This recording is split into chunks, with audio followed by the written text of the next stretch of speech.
everybody, it's Bunny. I'm in Savannah, Georgia still, and I thought I would do a little bit of kind of a cemetery historical tour for you guys today.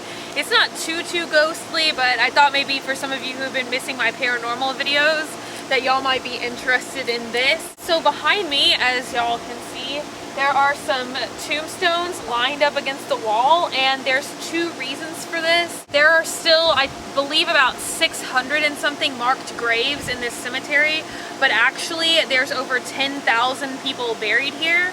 So the cemetery here was only open for proper burials for 100 years, and I believe it was around 1850 they closed the cemetery off. There were already too many people buried here. They thought it looked too crowded, so they started to knock down like every third tombstone, and they just collected them against the wall here. The second reason is because during the Civil War, General Sherman kept his cavalry pinned in this cemetery. This was kind of their camp.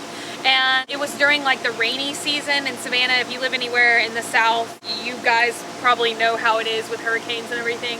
And so the horses would start to itch and scratch themselves against the tombstones, so the tombstones would get knocked down.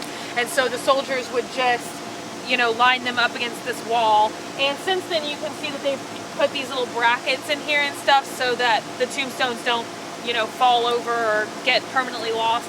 I'm sure some of them have gotten lost over the centuries though, because there are blank spaces along the wall. I'll do a walk by as soon as I'm done talking so y'all can see. But the other interesting thing that I'm going to try and point out on some of these tombstones is the cavalry, out of boredom, went through here with their bayonets and they altered some of the names. Not just the names, but like the ages on the tombstones. So you'll see some people actually, it says that they died before they were born. Or some people, it'll say that they were 121 years old. And I've been looking at this tombstone behind me. I'm not sure if you guys can see it, but it says that Josiah Muir was 11 years old and his wife was 17. So 11 seems a little bit young to be married and have a kid, but you never know. So I'm gonna try and go around the cemetery. There are several interesting kind of stories. Some of them are a little bit ghostly, but I'm just gonna try and show y'all some of the historical stuff around here, because I think it's pretty interesting. That's why this is one of my favorite places to come and visit, because it's really rich and all kinds of interesting history and stuff like that. So I'm gonna do a walkthrough and I'll try and stop in front of a couple other interesting places and tell y'all about some other stuff. So, but right now I'm going to show y'all this entire wall, all the way as far as the eye can see. Down there is more of these headstones that have been propped up against the wall. So let's do that now.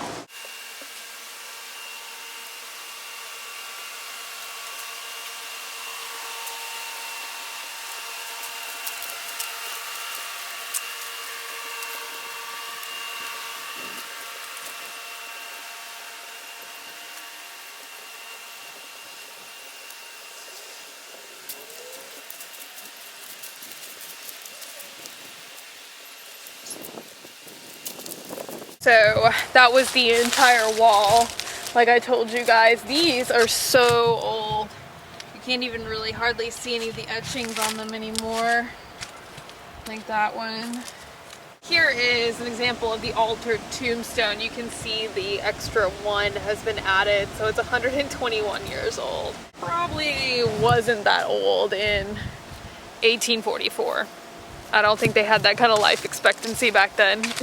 Here is another interesting grave in the cemetery. This is the original resting place of Nathaniel Greene, who was second in charge to George Washington. After the Revolutionary War, Nathaniel Greene was pretty destitute, and he was living in Rhode Island because he actually used all of his money and all of his estate to make sure that all of the soldiers under his troops, you know, had all the equipment that they needed, all their supplies, guns, artillery, and food. And so after the war, he was living in Rhode Island in poverty, basically. So the citizens of Savannah offered him this huge plantation, which was called Mulberry Estate, and they just invited him to come down and, you know, basically live in Savannah and take over this plantation. So of course, you know, he jumped on that offer, moved down here to Savannah, and had no idea about the kind of like heat and humidity that we get around here.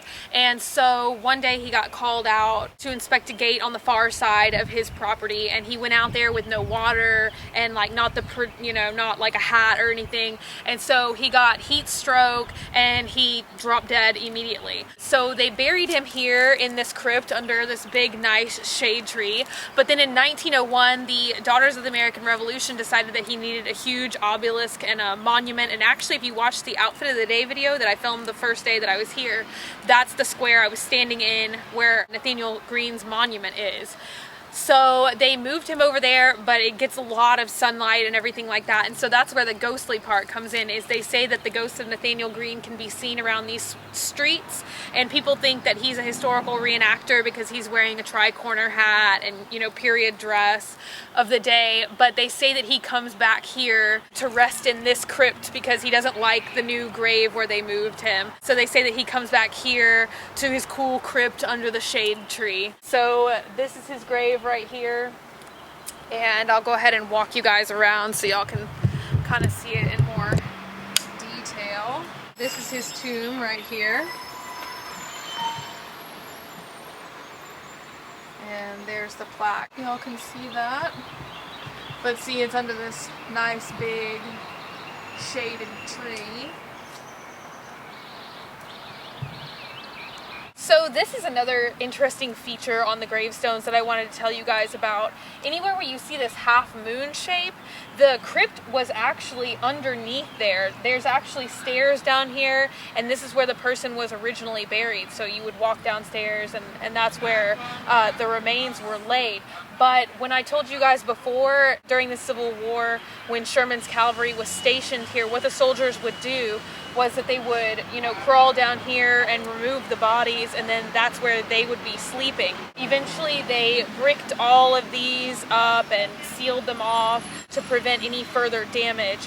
But anywhere where you see one of the crypts with the half moon shape, that's actually what's down there. So this is just like the very top of the monument that you can still see that's visible, but the actual crypt and burial site and everything else is all walled up. Right now I'm standing in front of another reportedly haunted grave here. This is the grave of James Habersham Jr., and he was a very wealthy cotton plantation owner back in the day. He threw tons of lavish parties, and when he died, they say that the party didn't stop for him. And the Pink House, which is where he used to live, and that's kind of over there in the historical district of Savannah, it's now a very famous restaurant, and so he's reportedly seen walking along here, returning back to his grave and going back and forth dressed in his full party regalia, traveling from his tomb here to the Pink House.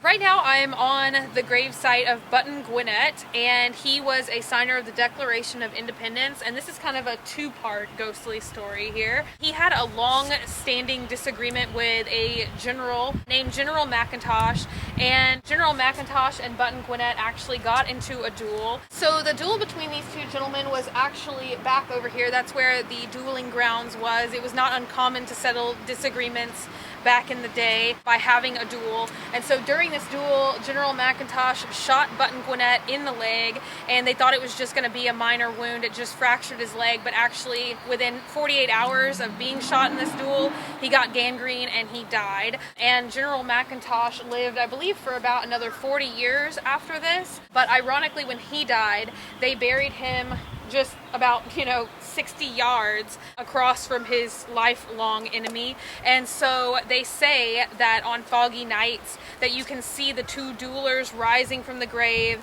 and they meet over there in the dueling grounds, and then they just back off again, and the mist will slowly descend into the two separate graves. So this is Button Gwinnett, and then I will take you guys right over there to see General Mcintosh. So I just wanted to show you guys really quick, this is the other dueler right here. So this is General Mcintosh, and this little fenced in area right here is where his grave is. So the two duelers, this is where they meet. So one rises from here and one rises from Button Gwinnett's grave over there. Okay, one last story that I wanted to tell you guys really quick. If you see behind me this big open space right here in the cemetery, that's not because no one is buried here. This is actually a mass grave from the yellow fever epidemic of 1820, and somewhere in the video I'm gonna link you to my original storytelling session that I did about different hauntings in Savannah, Georgia, and then you can hear more about the history and everything if you want to know more about that. They actually say that 700 graves are buried here,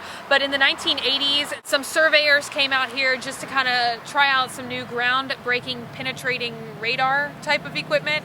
I'm not a geologist, let's just say that that's what it is. But they wanted to test some new equipment. It kind of tells you exactly what's under the ground is what it does. It gives you like a picture and they can clearly see, you know, what's down there. I suppose it's mostly used for archaeological digs and stuff like that. And they said that they found 666 skulls out here.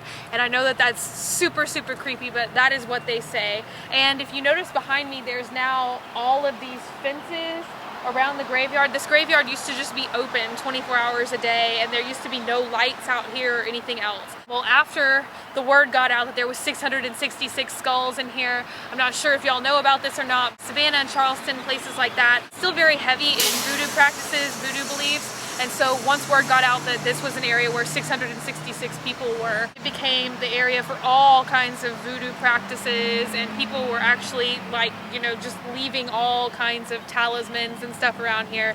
And so that is why the city erected these gates, and it's not nighttime now so you can't see, but this is extremely well lit at night. There's so many lamps and lanterns, and there's actually a 24-hour guard on duty with the license to kill. So it's not a good idea to come to Colonial Park Cemetery at night after the gates are locked. And I believe this cemetery closes at 7. So after 7 o'clock, you only want to stay on the outside of the graveyard. Now, the other interesting thing that I was going to tell you guys about the fenced-in area is that kind of how I was telling you where the tombstones were propped up against the wall over there. This graveyard, this is 10% of how large it used to be. It used to expand way into the streets median over there, and about a block or two that way, and about 4 blocks that way. But when, you know, with the invention of cars and everything else and the expansion of the city, they actually just, that was the other reason why they started knocking tombstones down. They just took them down, propped them up against the wall, and, you know, just brought the streets in here. And so these streets that people are driving on and that sidewalk that you walk on right there, you're actually walking on people's graves, and we don't know whose grave it is. So that's a little fun tidbit right there. So I hope you guys enjoyed my little ghostly, kind of creepy graveyard tour for you guys. Please take a minute to subscribe, comment down below, let me know what you think. Feel free to share any ghost stories of your own. You can like me on Facebook, facebook.com/graveyardgirl, or you can follow me on Twitter, Tumblr, or Instagram @graveyardgirl as well. And I will see you guys later. Bye.